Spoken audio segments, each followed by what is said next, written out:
কিসে প্রিপজিশন মানে parts of স্পিচে পুরোটা শেষ করতে পারেন নাই। পার্টস অফ স্পিচে আমি বলেছি নাউনকে বলেছি প্রোনাউন অ্যাডজেক্টিভ, তারপর ভার্বটা একটু বলেছি, এখন দিয়ে দেওয়া হয়নি। কিন্তু যাইতে হবে ওরা মোটামুটি কিছুটা জানে। যেমন ধরেন যে এই যে হি ওয়ার্কস সোলোলি, আমি ধরছি না, হি ওয়ার্কস সোলোলি, এইটা তারা বলতে পারে সোলোলি, ঠিক আছে। হি ওয়ার্কস সোলোলি, সোলোলিকে তারা বলতে পারে এটা অ্যাডভার্ব। কিন্তু কেন অ্যাডভার্ব? ওরা বলতেছে স্যার এটা ওই হ্যাঁ ওরা ওই যে মডিফাই করছে। কাকে মডিফাই করছে? বলছে যে ওই নাউনকে মডিফাই করছে। আমি বললাম কি হবে নাউনকে মডিফাই করে? একে নাউনকে মডিফাই করতেছে না, ভার্ব মডিফাই করতেছে। এখন যদি বলি কি work so slowly, so slowly, এখানে সোটা কি হবে? তার বলতে পারবে, ঠিক আছে। তার মানে দেখেন এই সো স্লোলিটাও কিন্তু ওটাও অ্যাডজেক্টিভ, ঠিক আছে, ওটা আসলে অ্যাডভার্ব। সো স্লোলি মানে সে আরো এই ওয়ার্কটাকে মানে আরো সে মডিফাই করছে, আরো একেবারে মডিফাই করছে। তাহলে যতক্ষণ পর্যন্ত এই ভার্বকে মডিফাই করতে থাকবে ততক্ষণ পর্যন্ত সেটা অ্যাডভার্ব হিসেবেই থাকবে, ঠিক আছে।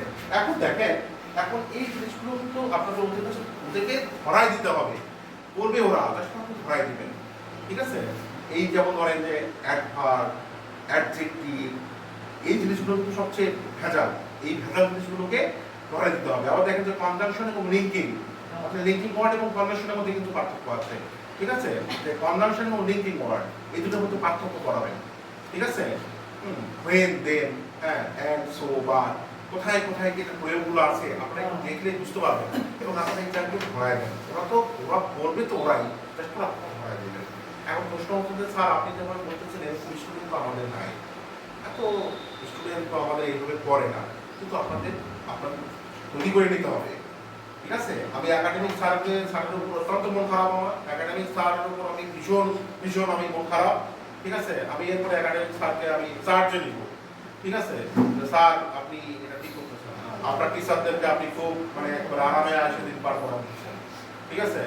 হ্যাঁ টিচারদের উপর চড়াও হবে মানে সেই মাত্রার চড়াও, কাজ হবে না, ঠিক আছে। চাকরি ছাড়ে দিয়ে চলে যাবে, ঠিক আছে। একাডেমিক স্যার আপনার এখানে দায়িত্বের অবহেলা আছে, আপনার দায়িত্বের অবহেলা আছে। আপনি দীর্ঘশ্বাস ফেললেও আমি মানি না, ঠিক আছে। হ্যাঁ আপনি দীর্ঘশ্বাস ফেললেও আমি মানি না, এই দায়ভার আপনার। আপনি মনে করেন যে আপনি প্রতিষ্ঠানে ঢুকবেন মানে প্রতিষ্ঠান কন্ট্রোল হয়ে যাবে, ঠিক আছে। স্যার ম্যাডামরা টয়লেটের মধ্যে উঠে আসবে বলে আমাদের একাডেমিক এটা এইরকম একাডেমিক হবে, ঠিক আছে। কাজ আদায়ের ক্ষেত্রে আপনি একটা কঠোর, ঠিক আছে, কঠোর হতে হবে আপনাকে। এটা কেন বলো না জবাব আপনার চাই দিতে হবে, ঠিক আছে। আবার নমনীয় হতে হবে, ঠিক আছে। খালি কঠোর যেমন হলে তাহলে হবে না, নমনীয় হতে হবে। বেতনটা যেন একটা দিকে আসে, তাহলে ওরা আপনি